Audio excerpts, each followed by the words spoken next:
Committee on Oversight and Government Reform will come to order, and without objection, the Chair is authorized to declare a recess at any time. Today's hearing is about the IRS and the targeting that has happened there.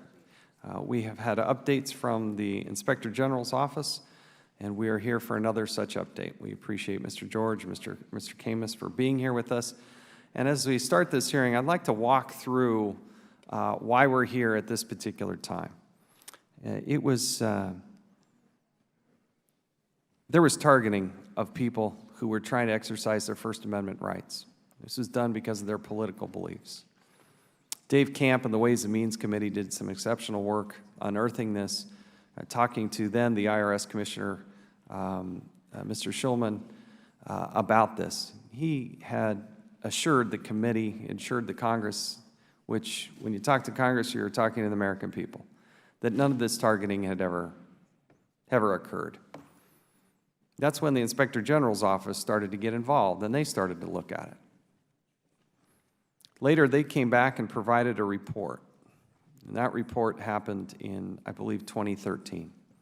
Now, keep in mind, when we had this information going on, there was a preservation order that was put in place, asking and requiring the IRS to preserve these documents. Chairman Issa, then the chairman of the Oversight and Government Reform Committee, in August of 2013, issued a subpoena asking for this information in these documents. But then you move forward, and this is where it just sort of starts to get unbelievable. It stretches the imagination beyond comparison. And we're supposed to believe this wide array of facts just happen to come together and in such an odd and peculiar way. Again, remember, the IRS commissioner said, quote, "There's absolutely no targeting," end quote.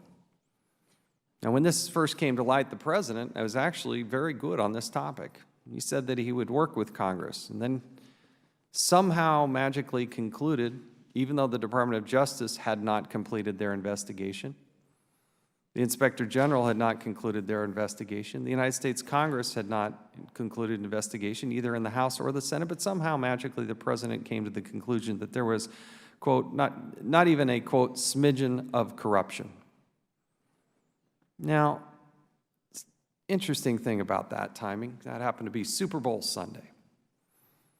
So Super Bowl Sunday in 2014, the president makes this comment. We have heard from an IRS official where she said, "That's the exact same day that I remember looking and realizing that there were some emails missing." So this thing's going on for years. It's just coincidental that the president's on national television and she says and has told us that, oops, there's some emails missing. Again, remember, for 10 months there was a preservation order in place. For 7 months there was a subpoena in place. We have been assured multiple times by the IRS that they were doing everything, bending over backwards, giving us all kinds of stats and metrics about how many emails and how many people were working hard on this. But the one thing we wanted to have, evidence, to let the facts take us wherever they may be, that one thing just went missing the exact same time, say just within hours of the president making that comment. But what we're going to hear today makes it even more stunning, because what the Inspector General has evidently learned is that that evidence on that day that the president said that, on the day that the Inspector General, or the day that the IRS person said there were missing emails, they weren't missing at that point. They weren't destroyed. What we're going to hear from the Inspector General's office today is that those emails were destroyed 30 days later. February 4th, Super Bowl Sunday, or the second Super Bowl Sunday, pardon me. They're missing, but they weren't missing. They got destroyed just about 30 days later. 22 days after that, the IRS commissioner, on March 26th, I remember because it's my birthday, IRS commissioner comes here and testifies and tells us Essentially that they have the emails, it's going to take years to provide them, but they will get us those emails. In a direct question that I had asked him. But they had destroyed them 22 days prior. They knew that there was a problem with it back in February, supposedly. And it wasn't until June that the IRS then confirmed or buried in the back of a letter to the United States Senate, to Senator Orrin Hatch's committee, Senator Wyden's committee, that, oops, we think there's a problem with the emails. Then the Inspector General, that catches their attention. So what do? They put their team together and they say, you know what, let's go see if we can find those emails. Because remember, at this point, the IRS has had years to do it, and they couldn't find them. They think there's a problem. The Inspector General's office puts a team together, and within about 2 weeks, they go and find them. They show up at this so-called cage and go ask and go look for these emails. Nope, they've been sitting there the whole time. Has anything ever happened to those? No, nobody even asked us for them. That's the testimony we heard in a previous hearing. And we're supposed to believe all this in the context of an FBI investigation that's led by a max-out donor to the Obama administration, a contempt from Lois Lerner, the House of Representatives, in a very unprecedented, it doesn't happen very often around here, holds Lois Lerner in contempt. A statute that says they shall refer that to the grand jury. The U.S. Attorney for the District of Columbia looks at that for 10 months and 2 days or so, roughly, before Mr. Mason steps away from that job, says, you know what, we just think it shouldn't be referred. Even though the statute says it shall, and that is a potential hearing and maybe something that we will look at it later. But part of what we're going to find today is that there are some 24,000 emails, potential emails, that were destroyed. It's a destruction of evidence. We want to pursue the facts. I know there are Democrats on the other side of the line that say, on the other side of the aisle, say, hey, there's nothing here, let's move on, it's no big deal. Let the evidence speak. But when there's a destruction of evidence, that goes to a whole nother level. One of the things we're going to hear from the Inspector General today is that 5 of the 6 sources where they could find this email, the IRS didn't even look. And yet we have heard multiple testimonies from the IRS commissioner saying, oh, we're working so hard, we got all these people, we're spending millions of dollars, it's taking all these resources. They didn't even look in the most obvious places, like her phone. It just, you add this all in combination, it just defies any sense of logic. It gets to the point where it truly gets to be unbelievable. Somebody has to be held accountable. Imagine if this was all reversed, right? Imagine if you were on the receiving end of an inquiry from the IRS, and they asked you for documents, and they issued you a subpoena, and you destroyed the evidence, and you had that evidence. What would happen to you? You would be prosecuted to the fullest. You'd end up in jail. You probably should. That's what we're dealing with here. This should have been disposed of a long time ago. But we have been misled. There has been evidence that has been destroyed. And so we appreciate this hearing today. These 2 men who are here before us have done some exceptional work. They're supported by a great number of people on their staff who do very important, impartial work. And we count on their opinions. Let me be fair in this conclusion. Part of what they're going to say today is they have found no evidence that this was done willfully, that this was some purposeful direction from any one person, whether it be the White House or below. Understood. But the bottom line is they had the evidence, there was a preservation order in place, there was a subpoena in place, and that evidence was destroyed. We're going to hear this testimony. My understanding is next week they're going to issue a rather lengthy report. We look forward to seeing that report. Given that next week is the 4th of July recess, we thought it appropriate to bring them before us here to get their verbal comments and opportunity to question them. We look forward to hearing and reading the report in its totality, and then we're going to have to figure out a way moving forward. But people need to be held accountable, and we are going to get to the truth. With that, I'm going to yield back and recognize our ranking member, Mr. Cummings. Thank you very much, Mr. Chairman. And I am very glad that we're having this hearing, and I'm glad that at the very end of your statement, you said that there would be testimony, I take it from Mr. George, that these documents were not destroyed willfully. And I'm glad you said that, because you had said a number of things already.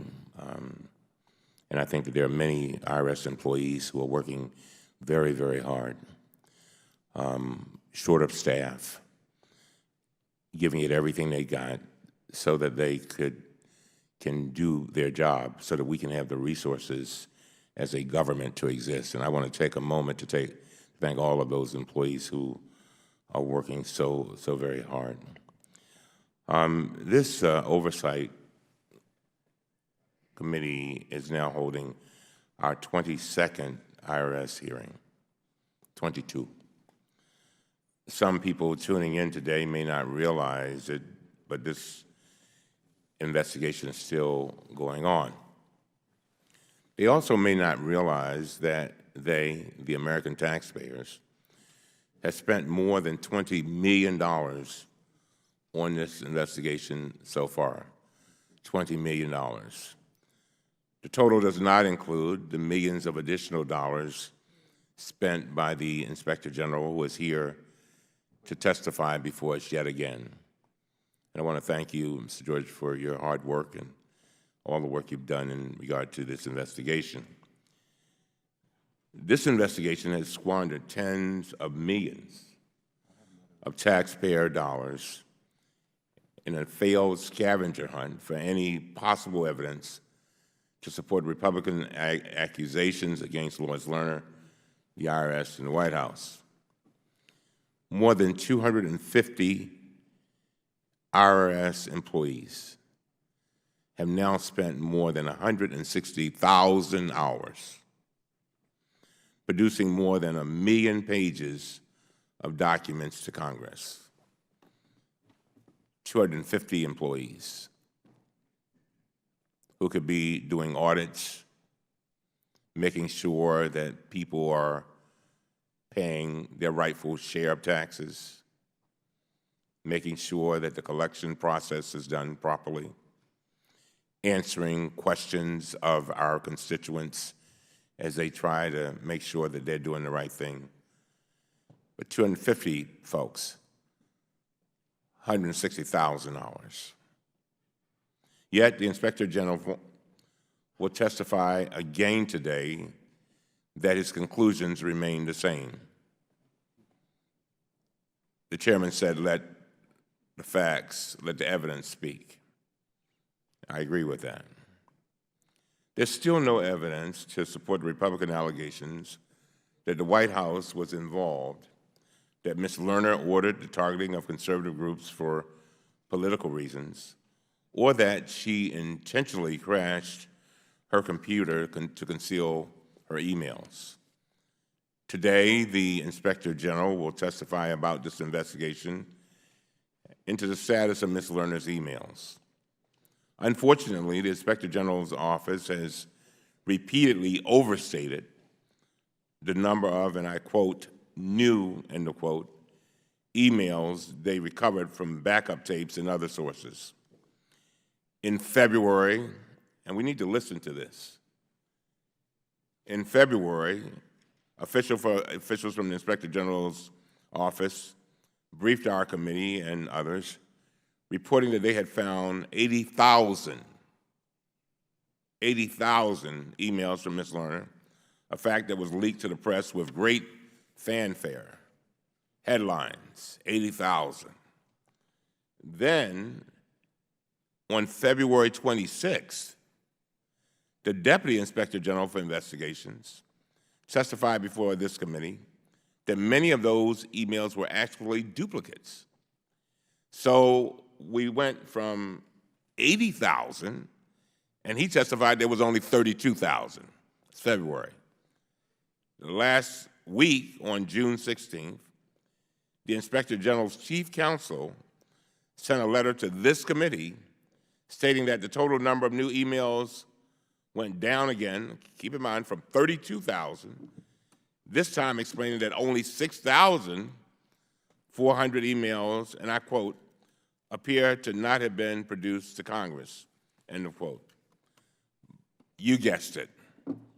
But today, we've gone from the 6,400 only 9 days ago, and the Inspector General will testify that the total has plummeted to a little more than 1,000 emails that Congress did not already have. Well, that's a hell of a drop, from 80,000 to 1,000. Inspectors General are not supposed to provide speculative, unconfirmed, and inaccurate information to Congress. I think Mr. George would agree with that. They're not supposed to provide information they know is not credible. Yet that is what happened in this case. Based on this record, I do not know why anyone would have confidence in any of the numbers issued by the Inspector General. For those who want to cut to the bottom line, you need to turn to page 6 of the Inspector General's written testimony for today's hearing. It's buried. I got to tell you, it's buried now. But it says, and I quote, "A review of these emails did not provide additional information for the purposes of our investigation," and I hope that Mr. George will explain that. So after all of this work, and after spending millions of dollars, Republicans still have no new information to support their allegations. Some people may be wondering if these new emails do not advance the investigation in any way. Then what are they? What are they?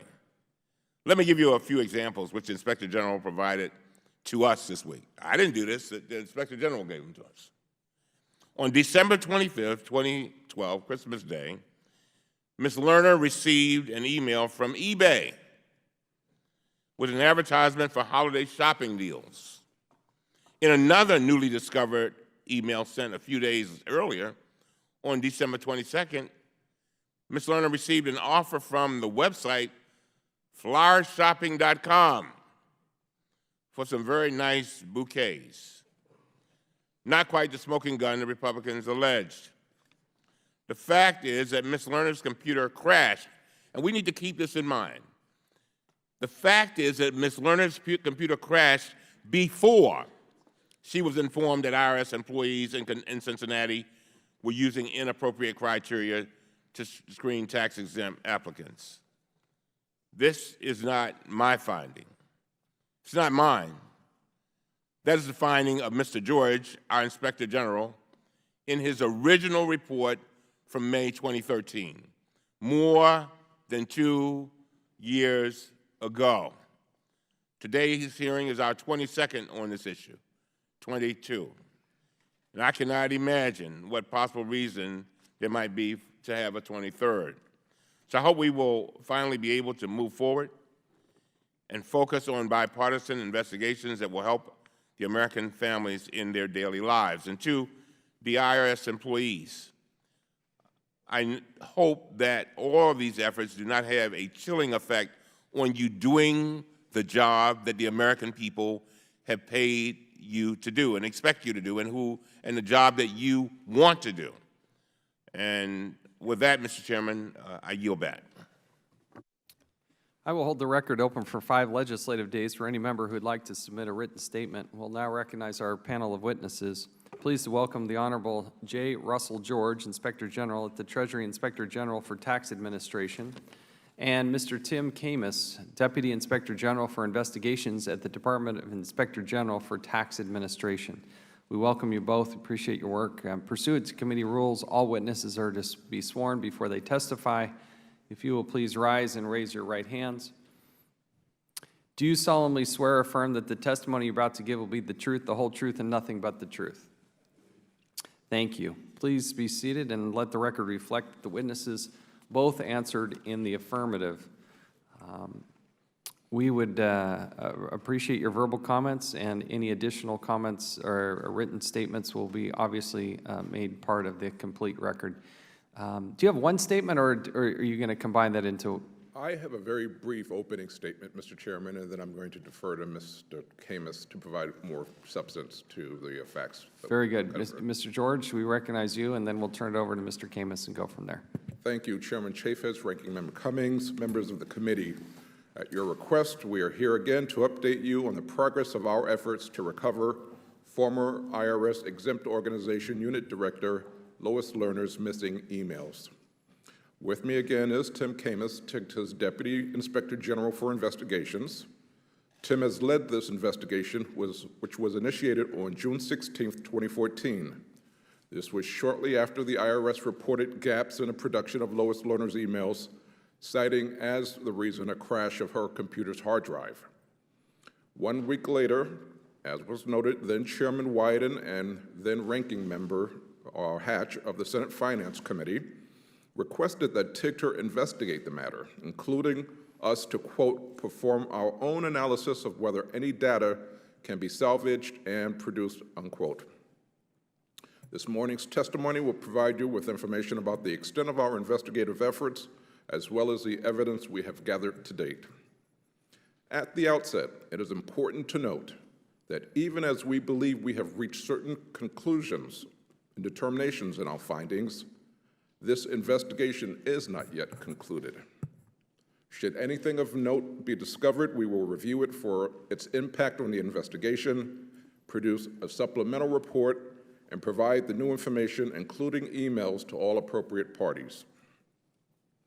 Overall, this investigation included interviewing over 118 witnesses, extensive document reviews, and the processing and analysis of over 20 terabytes of data. As a result of these efforts, we have determined the following. TIGTA was successful in recovering over 1,000 emails that the IRS did not produce to Congress, the Department of Justice, or TIGTA's Office of Investigations. We have also determined that prior to our investigation and our efforts to recover Ms. Lerner's missing emails, the IRS did not search for, review, or examine the backup tapes, server hard drives, or sources that ultimately produced new previously undisclosed emails. 422 tapes that likely contained Ms. Lerner's emails from the years 2010 and 2011 were erased and most likely will never be recovered. These 422 tapes were magnetically erased around March 4th, 2014. As was pointed out, this was 1 month after the IRS realized they were missing emails from Lois Lerner, and about 8 months after this committee requested all documents and communications sent by, received by, or copied to Lois Lerner. As was noted, our investigation did not uncover any evidence that the erasure of these 422 backup tapes was done to conceal information from Congress or law enforcement.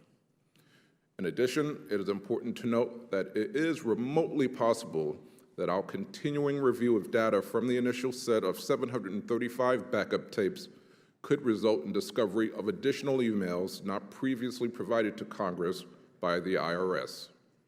I will now turn to Mr. Camus, who will provide a detailed discussion on the findings of our investigation and the search for the missing emails. Thank you, Chairman Chaffetz, Ranking Member Cummings, and members of the full committee. I appreciate the opportunity to come here today to provide updated testimony on my agency's investigation of the Internal Revenue Service's production of the emails of the former Director of Exempt Organizations, as well as our efforts thus far in recovering missing emails. Throughout our investigation, we have updated the Tax Writing and Oversight Committees of Congress, including this committee, concerning our progress in recovering emails. As the Inspector General noted, we are now in position to provide information about our investigation. My special agents determined that there were 6 possible sources of information in order to recover missing emails. Those sources are Ms. Lerner's crashed hard drive, the backup or disaster recovery tapes, a decommissioned IRS email server, the backup tapes for the decommissioned email server, Ms. Lerner's BlackBerry, and loaner computers that may have been assigned to her while her laptop was being repaired. My testimony will provide an overview of some of those sources, all of which are covered in the written testimony. With respect to Ms. Lerner's crashed computer hard drive, we determined that on Saturday, June 11, 2011, between 5 p.m. and 7 p.m., Ms. Lerner's IRS laptop was more than likely in her office and had stopped communicating with the IRS server system. The following Monday, June 13, 2011, Ms. Lerner reported that she found her computer inoperable, and the malfunction was reported to the IRS information technology staff. The assigned IT specialist determined the hard drive had crashed and, following standard protocol, placed a new hard drive in Ms. Lerner's laptop.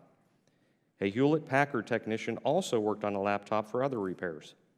When interviewed, both technicians reported they did not note visible damage to the laptop computer itself.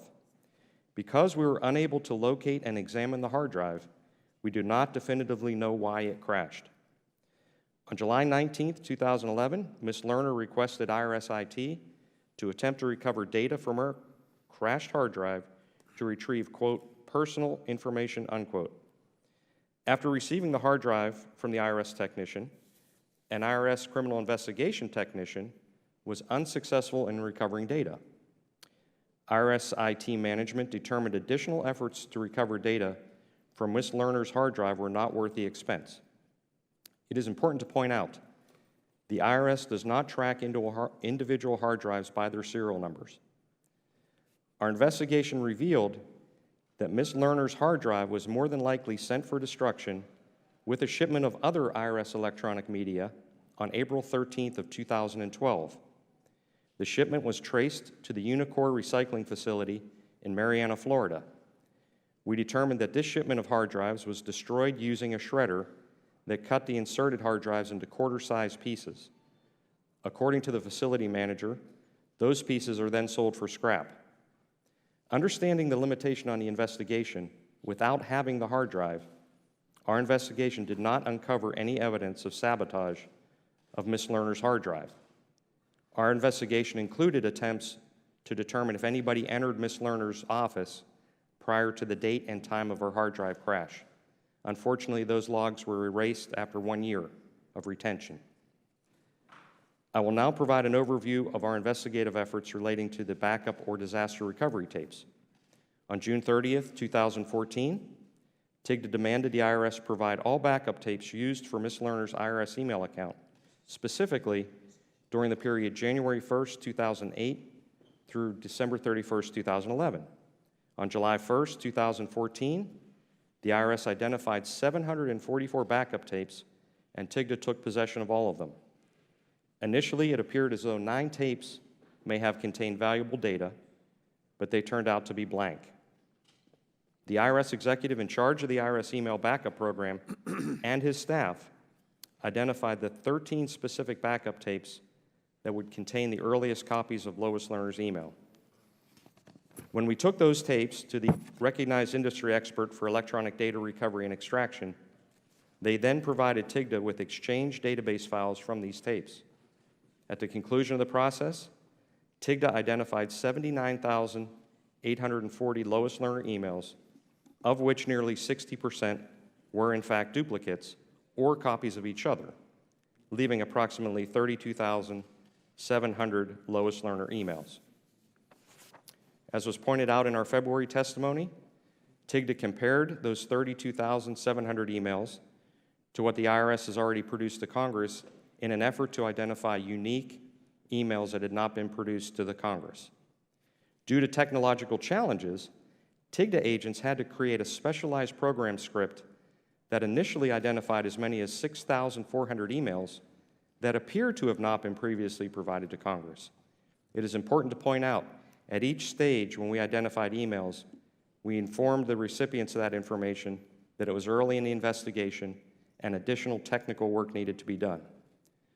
To further refine the population, we then manually compared the 6,400 emails that were previously produced to the emails that were previously produced by the Congress, to the Congress by the IRS.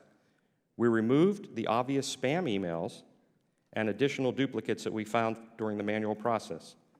At the conclusion of this review, we determined that over 1,000 emails that were recovered by TIGTA from backup tapes were not previously provided to Congress.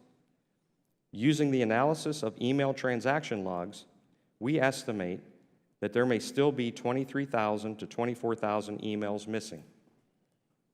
Another potential source of emails that I will highlight is the decommissioned New Carrollton email server.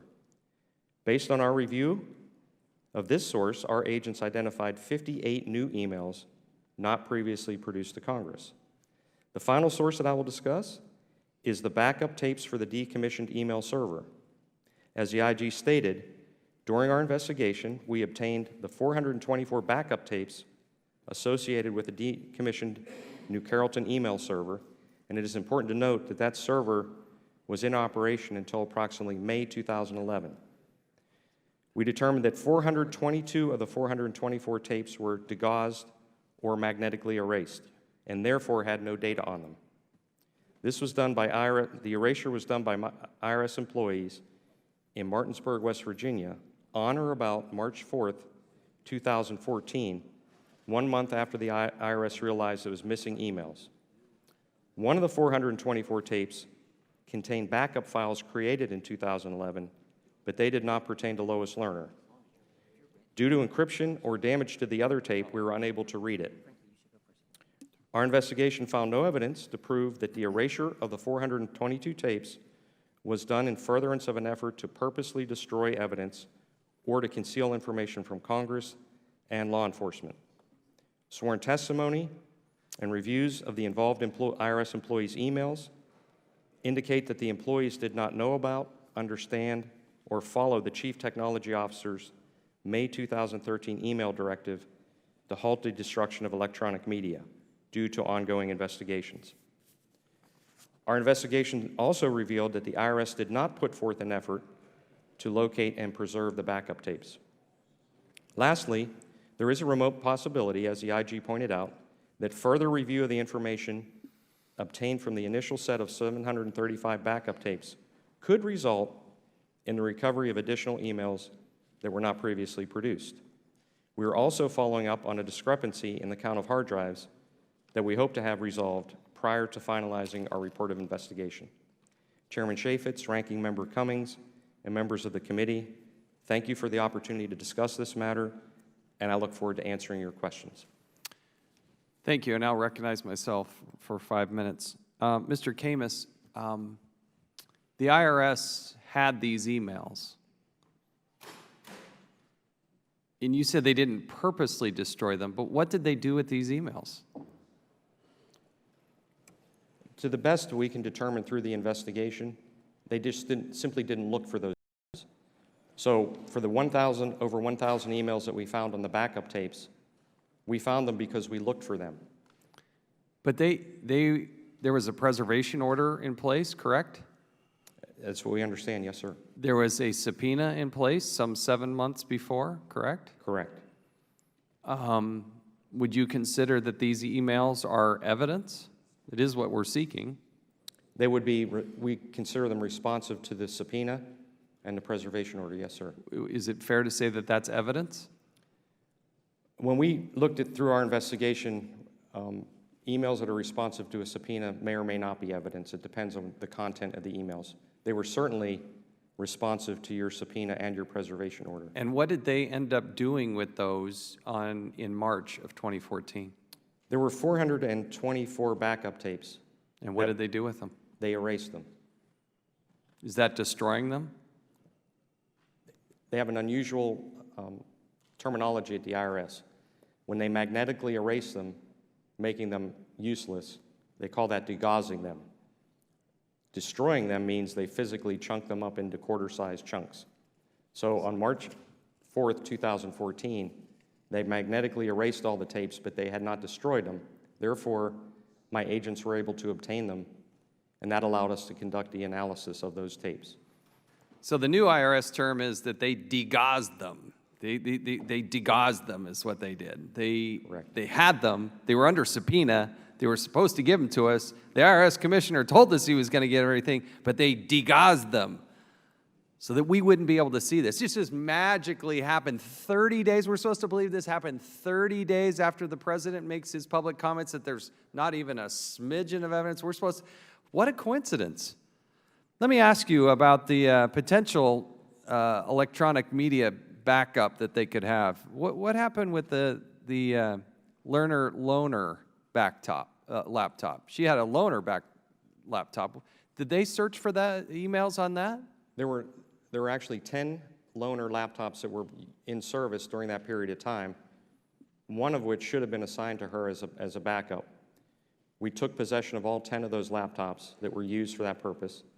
We were unable to find one that was assigned to her. Did the IRS look and search there? I'm not aware that they did, no, sir. Did they look at her BlackBerry, her phone? They did not. We took possession of her BlackBerry shortly after she left the IRS in June of 2014. So the IRS commissioner who assured us that there was this dragnet out there looking for all this, they're working hard, thousands of efforts and millions of dollars going out the door, but they didn't look at her BlackBerry? Actually, we had possession of her BlackBerry as of June 13th, 2013. But they didn't look for it before then. So what about the IRS server? Did they look for it there? Did they look for her backups there, her tapes? They did not. So you have a server. Seems like a logical thing to do. Go check that out. But they didn't look for it there. When you started to look for the emails, start to finish, remember, they had years to get this done. Start to finish, how long did it take for you to find the tapes? When you started in June, I believe it was June of 2014. Correct. We took possession of the initial set of backup tapes on July 1st, roughly 15 days after we started our investigation. So you guys, paint the picture for me. They're sitting around the table. Hey, we should probably go see if we can find these emails. And it took you 15 days, that's it? That's it. And what happened when you went up there to go find those tapes? We were escorted to the machine that makes the backups, that uses the tapes and writes the emails to them. And when they opened the machine that made the backups, they noted that 9 of those tapes were in an unusual configuration, which led the witnesses, IRS employee witnesses, to believe that they may contain data that had never been overwritten.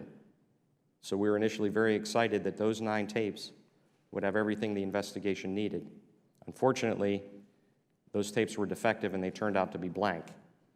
So then we had to go back and figure out, of the 735 tapes, which of those were the most likely to have contained any Lois Lerner email. Once we determined that, we identified 13 tapes.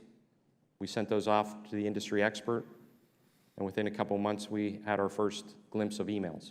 And there were emails there. Yes, sir. How many of these cages and places that they store these tapes are there throughout the country? How many of those are there?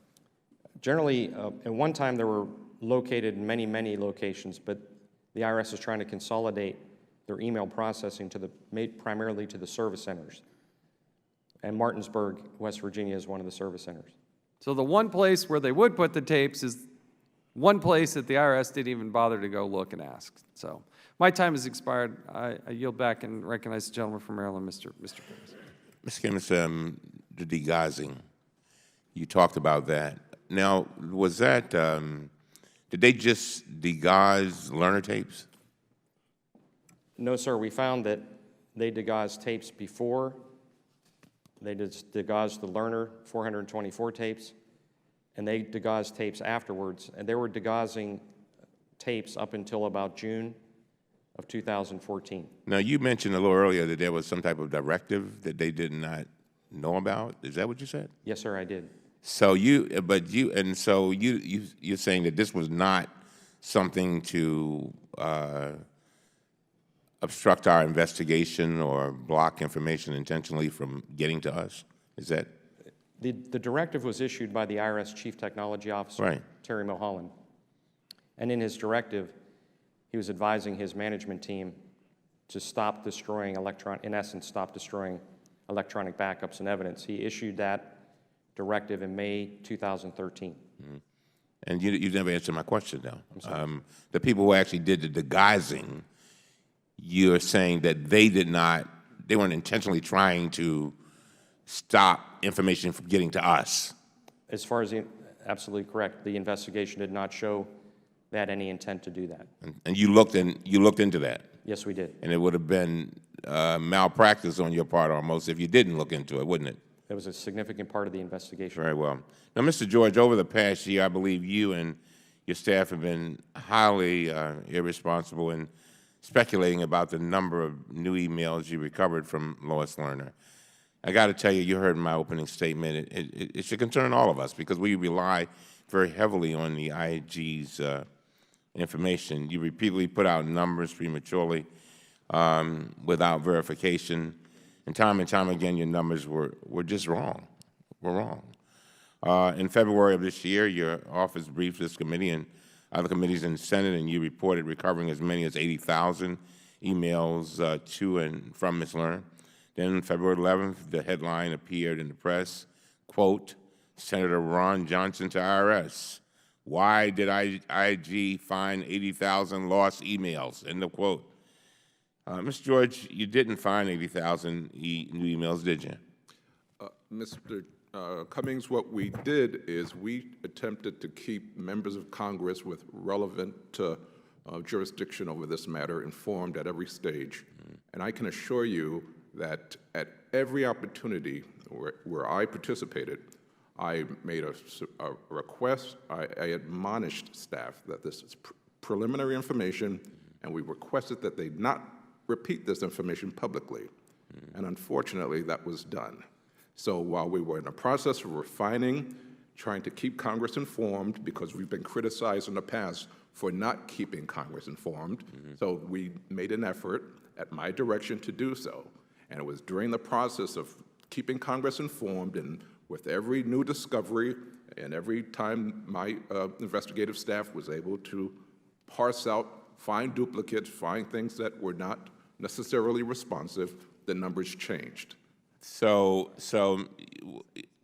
you recovered these emails, but you had no idea how many had already been turned over to Congress, and that's why you say it was ongoing? Precisely. We made it quite clear that there were, that at the outset, that there was a good chance that so many of these were duplicates, had already been turned over to Congress, and that it would take a process, not just by us, but also by the Internal Revenue Service to help determine what had already been turned over. So just a few weeks later, on February 26th, you, Mr. Cameron, testified before this committee that you, and I quote, found 32,774 unique emails that were backed up from Lois Lerner's email box.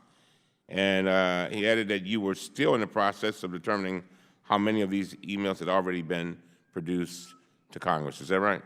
That's correct, and I think I also said, if there are any of those that will turn out to be new. We're still trying to determine that. Yes, sir. So meanwhile, the headlines continued. They continued. One of them reads, and I quote, thousands of new emails found, end of quote. Then on June 16th, about a week ago, your chief counsel sent a letter to this committee with yet another new number, and she wrote this, and I quote, the recovered emails that appear to not have been previously provided to Congress total approximately 6,400, but you didn't find 6,400 new emails. In your testimony today, you talk about 1,000. Is that right? Somebody talk to me. 1,000? Over 1,000, that is correct, sir, from the backup tapes. So now we've gone from 80,000 to 1,000. Is that right? That would be accurate. And so you talked a little bit earlier about a 23,000 still being out there, possibly. Is that right? That's correct. Now, how do we know that that number is accurate? I mean, we went from 80,000 to 1,000. That's a pretty steep drop. Wouldn't you agree? I would totally agree. Yes, sir. So, I mean, where did that 23,000 come from? Because I guarantee you there's going to be a headline, so we might as well try to get the facts to match up the headline.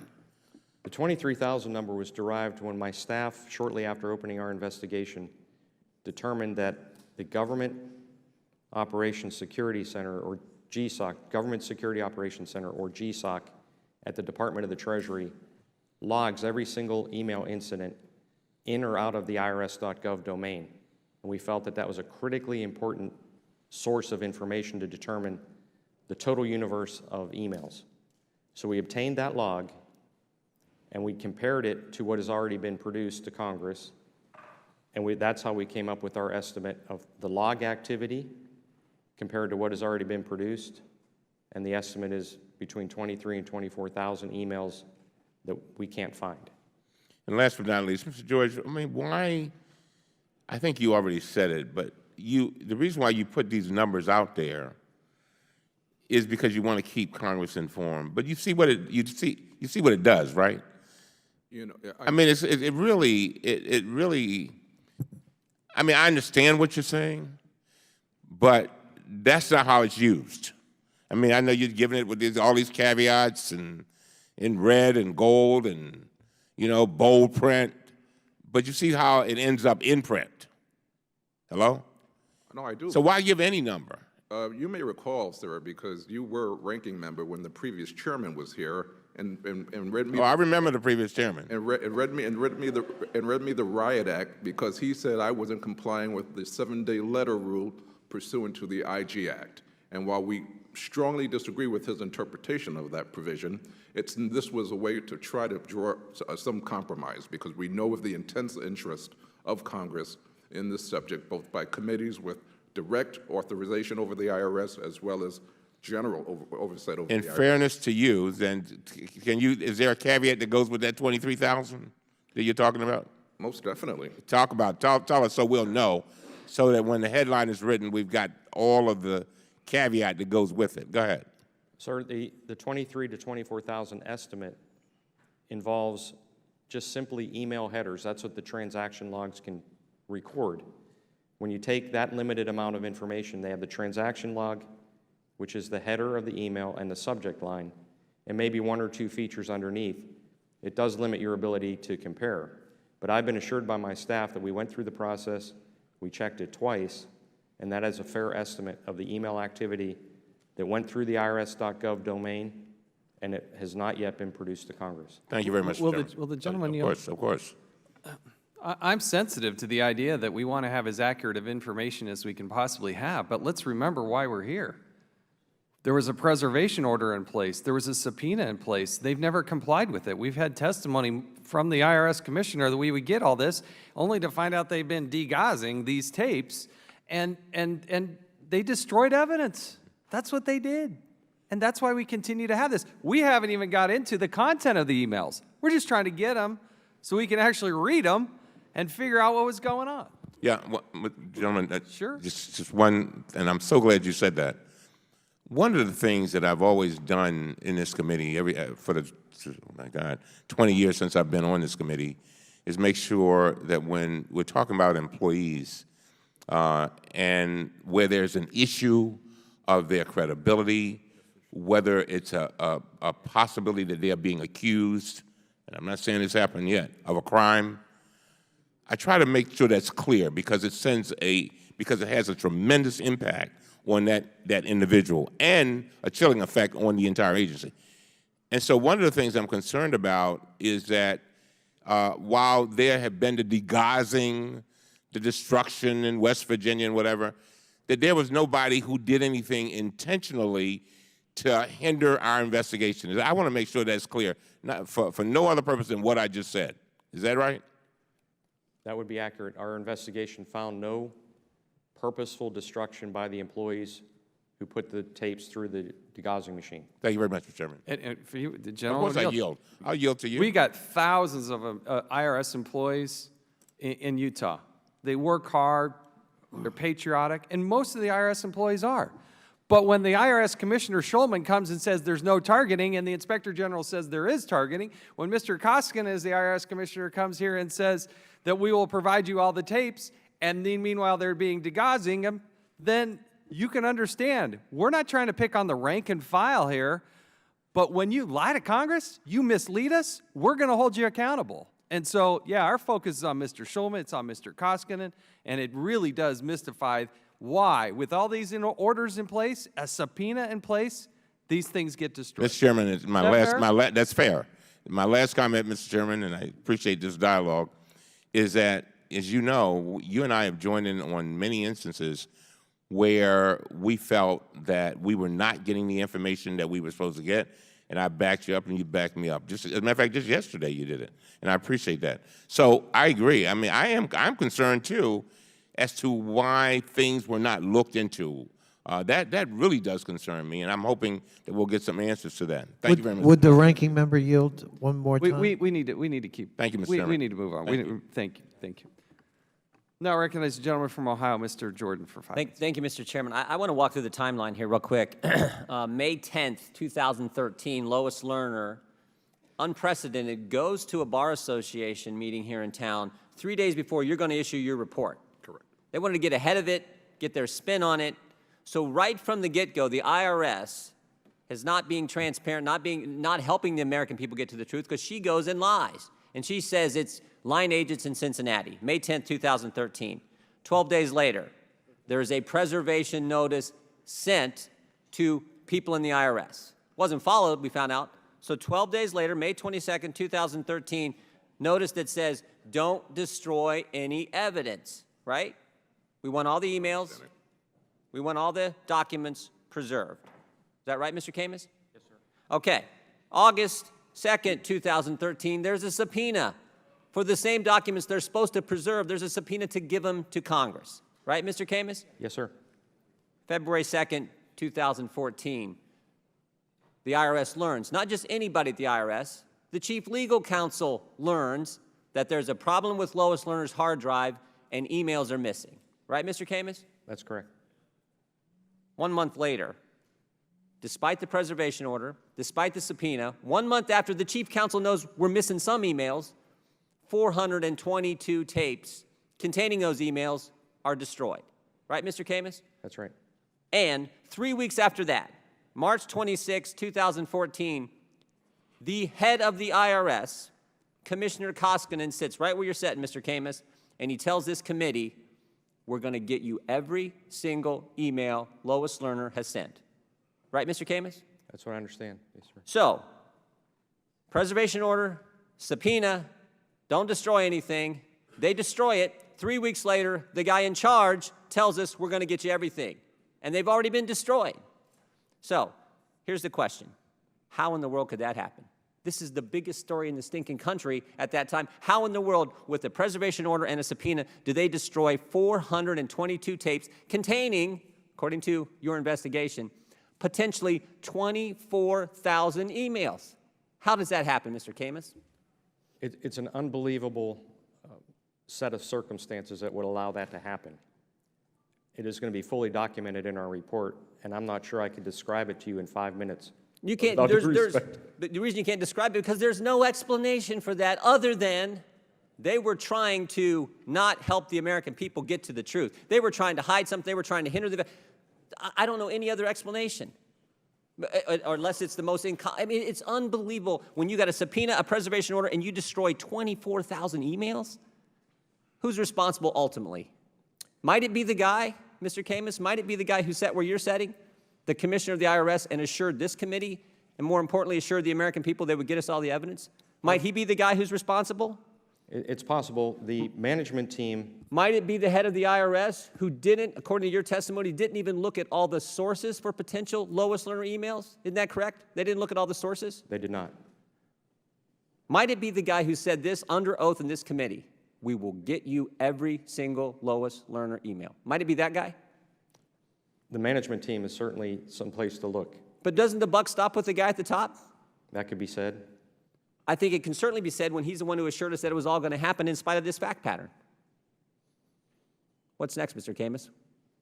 We're going to generate our report of investigation that will clearly delineate step by step how this occurred, where the breakdowns were, and it will provide the evidence that I've been describing in both our written and oral testimony here today.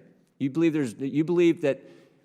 believe there's criminal activity here, Mr. Camus? Because it sure looks like it to the American people in my judgment. Our investigation did not uncover any at this time. But do you believe you might uncover that? There are always times at the conclusion of an investigation, especially when an investigation gets a public forum, that somebody hears something and they come forward with new information. But after a very thorough investigation, we have not uncovered any evidence. But it might have helped if we'd have had 24,000 emails to look at, mightn't it? That would have certainly been useful to have that material. Yeah, I would think so too. With that, Mr. Chairman, I yield back. Thank you. And now recognize the gentleman from Pennsylvania, Mr. Cartwright, for 5 minutes. Thank you, Mr. Chairman. Well, Mr. George, I want to ask you about your ever-changing estimates of the new emails that you recovered from Mrs. Lerner. Your number started at 80,000 emails in February, then it dropped to 32,000 emails at the end of February. Then last week it fell to 6,400, and 9 days later now it has sunk to about 1,000. Your new number today is 98% lower than the first number you gave us. You know, this is a room where we like to hear the truth.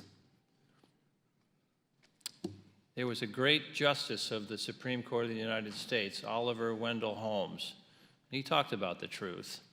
He said, the truth is tough. It's not like a bubble that you can prick and it'll explode. It's more like a rugged football that you can kick around all day and it doesn't lose its shape and it doesn't lose its form and it stays the same. The truth doesn't change. And when you're talking about a story that's true, Mr. George, it's the same the first time you tell it, the second time you tell it, the third time you tell it, and the fourth time you tell it. The truth doesn't go 80,000 and then 32,000 and then 6,400 and now 1,000.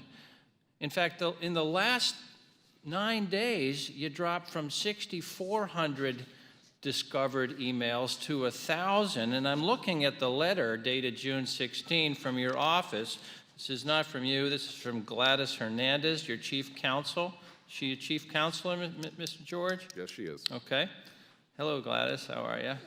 Thanks for the letter, but Mr. Chairman, I would ask for unanimous consent to enter this June 16 letter from Gladys Hernandez into the record. Without objection, so ordered. And I was reading the letter, Mr. George, from Attorney Hernandez that says 6,400, and there's no caveat. There's nothing in there that says, oh, this could be fewer. You know, could be fewer than 6,400. There's no proviso in there. It doesn't say there could be duplicates in here. Stand by for the next number, could be coming next week. We didn't hear that from you either. Now, this is not new to you, Mr. George. You were a Republican staffer for this committee. You understand that headlines are generated out of this committee. You understand how irresponsible it can be to throw out numbers with little or no basis because you know they'll work their way into headlines, and folks who like to make insinuations like the previous questioner, will throw that into headlines intentionally. And there was also a question about the prior chairman pressuring your office to come up with quick, fast turnaround information. Well, the newsflash, the previous chairman is the previous chairman. He is no longer here. You are no longer under that kind of Republican pressure to turn over headline information to this committee. And it certainly doesn't say anything about that in Gladys Hernandez's June 16 letter. The question is, why, Mr. George, would you send out letters and put out numbers that you hadn't fully checked, knowing full well, as you do, that these numbers will work their way into these fabulous headlines that we see every day, the breathless reporting of all of these huge numbers of emails that have been discovered? Why, Mr. George? Why do you do that? Well, first of all, I would like to point out that when I had the honor of serving as a staffer here, it was with Congressman Stephen Horn, the late congressman from Long Beach, California, who admonished us. We never leaked information that during the course of an investigation prior to a hearing. So I comported myself in that way. I made a request of staffers during the course of this investigation to act likewise. They did not do so. I can't control their behavior.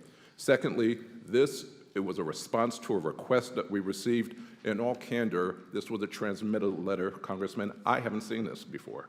It was simply a transmittal letter from our counsel to the committee. So I would have request the opportunity to review this and to respond precisely. But thirdly, You've heard of Oliver Wendell Holmes, haven't you? I went to Harvard Law School, sir. And yes. you agree with his statement about the truth, don't you? I certainly And don't you agree that when you keep changing your story the way your office has, you lose your credibility and people stop believing that you're telling the truth? Congressman- I yield back, Mr. Chairman. Gentleman yields back. Recognize the gentleman from Michigan, Mr. Wahlberg, for 5 minutes.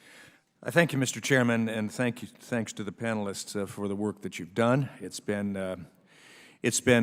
intimidated, it's been held up, it's been frustrated all across the many, many months we've been dealing with it.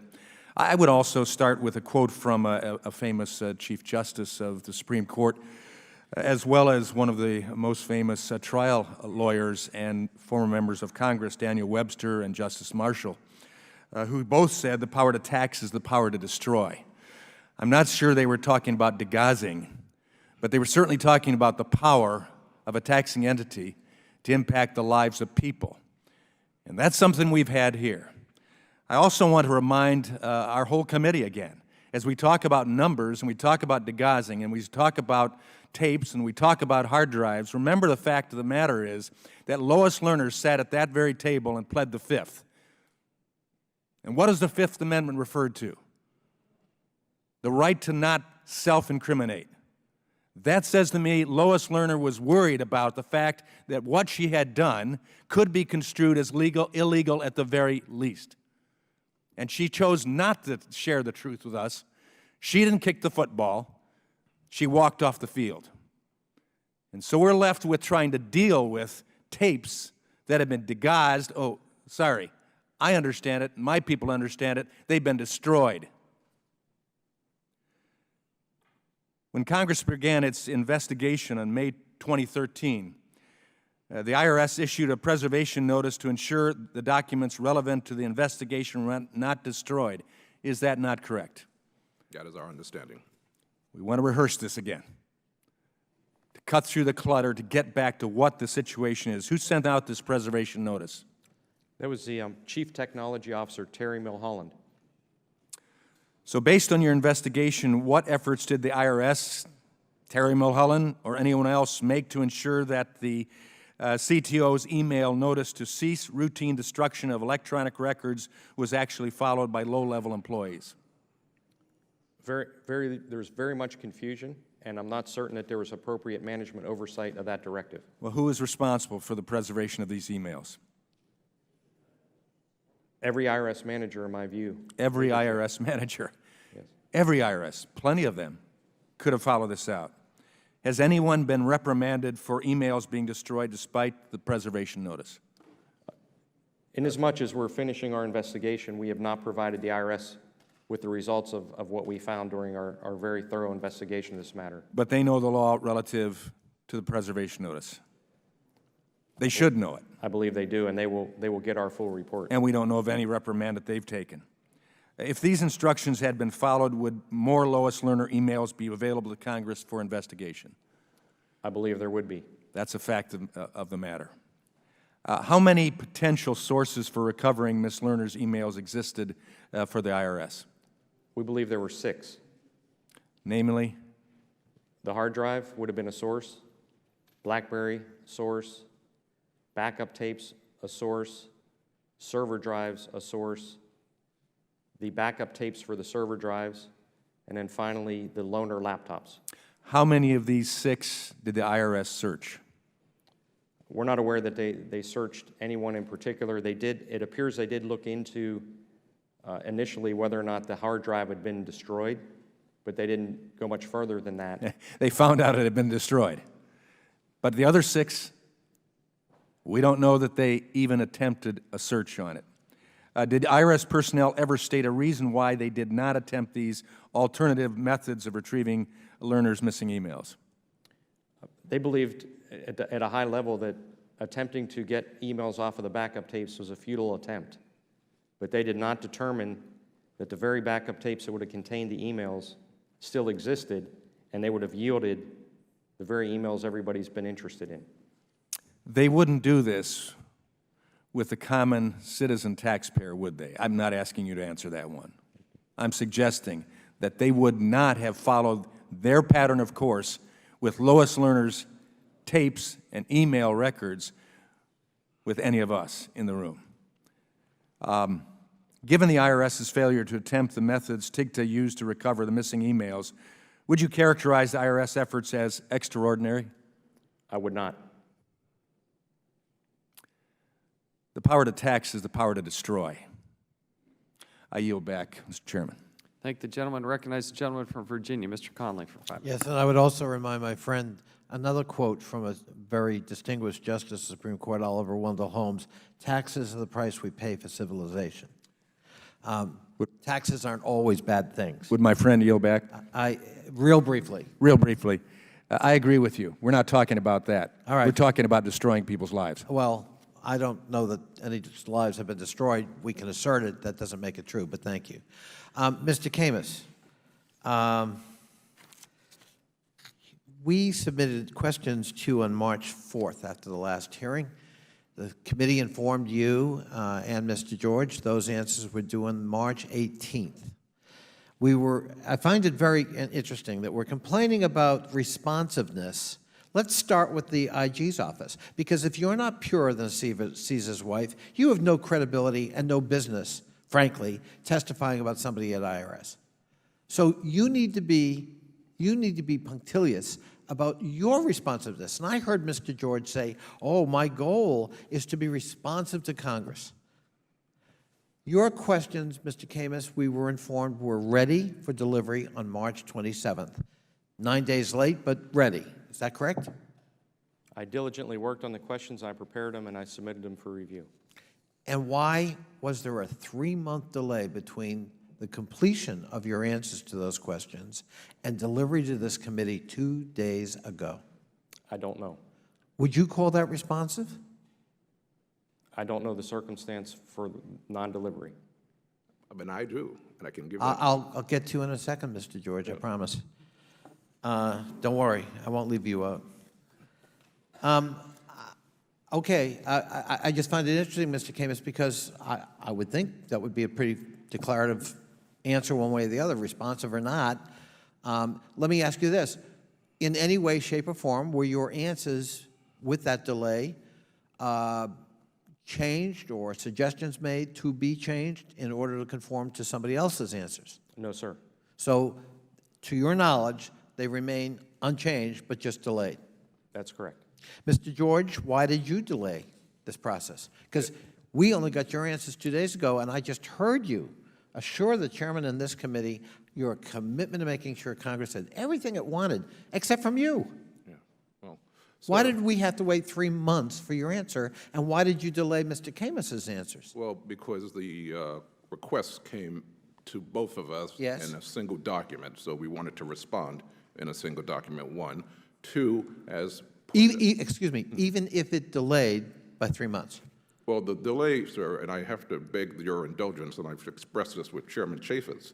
My mother had a severe stroke and is in intensive care unit for now 2.5 months, nearing death. And so, yes, I've had to put aside some of my professional responsibilities while attending to her, my elderly mother, who states away, and I have that primary responsibility, sir. I'm very sympathetic. I have That is the explanation. I have elderly parents, too, who suffer health issues. That is the explanation. And But- my apology to the committee for But the delay. could that not have been communicated to the committee? We had nothing but silence, Mr. George. Well, there are certain parts of my life that I don't want Well, communicated.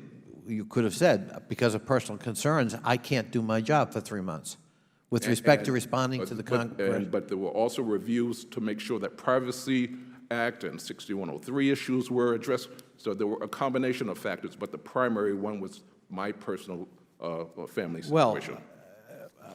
Again, I'm always sympathetic to somebody's personal circumstances. that, sir. Thank you.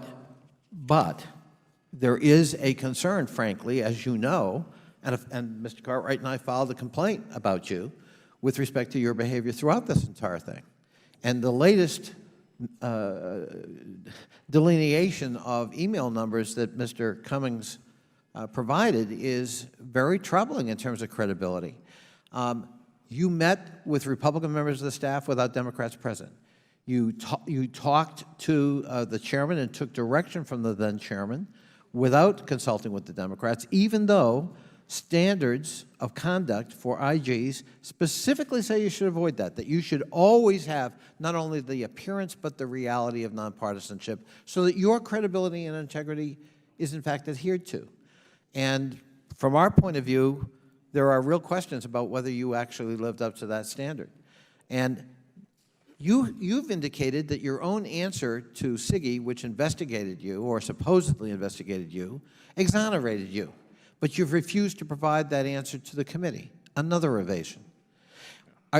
So we're having a hearing, ironically, about whether IRS was transparent, whether there was any attempt to prevent the release of relevant material requested by the committee, while you yourself have in fact been guilty of the same thing. You have not been transparent. You have refused to provide information. You have been unresponsive for whatever reason. And you held up Mr. Camus's answers in the process, which at least could have partially satisfied the committee demand. And I renew my request to you. You claim that it's a violation of the privacy, your rights under the Privacy Act.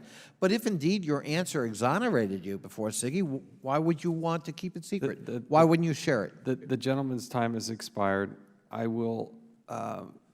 I want the gentleman to know that Mr. George had informed the committee, had informed me that he was dealing with a personal situation. It's hard to communicate that with everybody in mass, but I was aware of that. Mr. Chairman, Sure. Chairman Young. And I just want the gentleman to know, too, that he did inform me on more than one occasion that he was going through this, and certainly, Mr. George, we all wish your mother well. Yeah. But you definitely kept this side informed also. Yes. Thank you. So, thank you, and sorry you are going through that. As chairman, I'd like to inform you that there is a vote on the floor. It is my intention to recognize Mr. Desjardins for 5 minutes.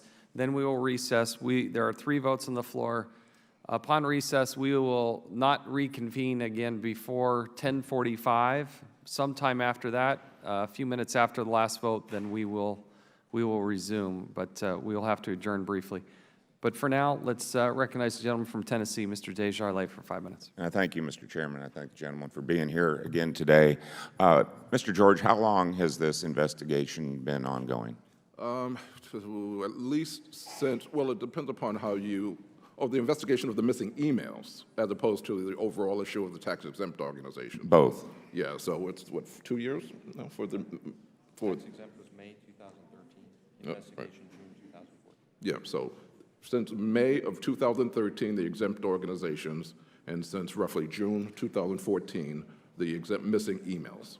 Okay, and apparently, according to the ranking member, we've had 22 hearings now, and we've spent $20 million, and sometimes it's hard to remember what the focus is of why we're even here, because it's drug on so long, and it's drug on so long because the IRS has not been cooperating with us.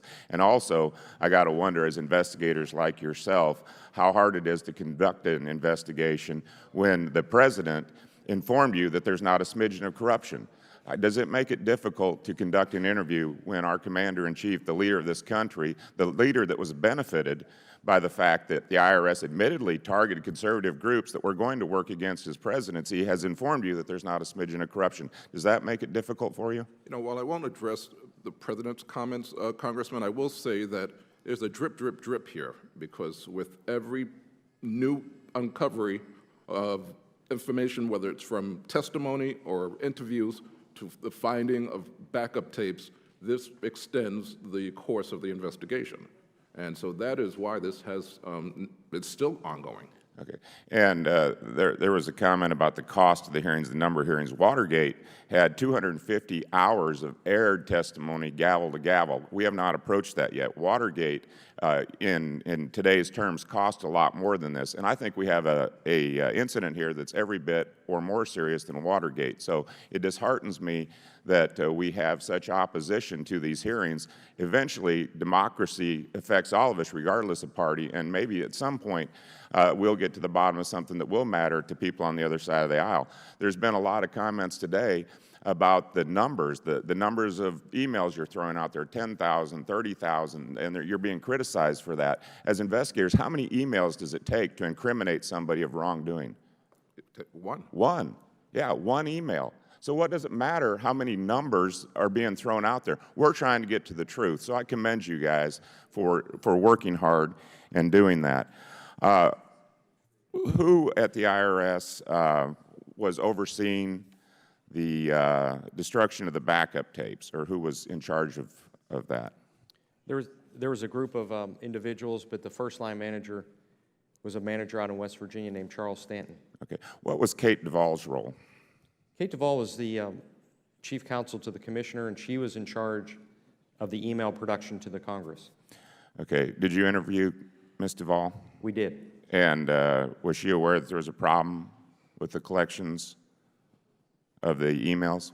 Yes, she was. Okay. And what was her response? Well, when they realized, because she was running the effort at that time to gather the emails to produce them, when they realized there was a hole in the production, she's the one that informed the Treasury that they were having difficulty with the emails, and she is also the one that informed the commissioner that they were having trouble gathering the emails. Was she held accountable for the fact that they're missing, that these have been destroyed? Ms. Duvall, I understand, is no longer at the Internal Revenue Service, and at the conclusion of our investigation, the IRS will get our report, and I believe they will take appropriate action based on what we found in the report concerning individuals. Okay. Do you feel that in your investigation to this point, knowing that the IRS has admittedly targeted conservative groups, they admitted wrongdoing. Lois Lerner came here and sat in your chair. She took the fifth. She didn't want to incriminate herself. Do you agree with the President's statement that there's not a smidgen of corruption going on in the IRS? It's difficult to agree with a broad statement at any time. Our job in the Office of Investigations is to root out corruption at the IRS. So whether it's this matter or any other matter, we take great pride conducting thorough investigations, and if there is corruption, we're determined to find it and root it out. All right, well, I certainly appreciate the work that you're doing, and I know the American people appreciate the work that they're doing. You know, this was an assault on democracy, the democratic process, and the way elections are conducted, so I commend you two gentlemen, and I yield back. Thank the gentleman. There are votes on the floor. The committee will stand in recess. We will reconvene no sooner than 10:45, but honestly, probably going to be a little bit longer. We stand in recess.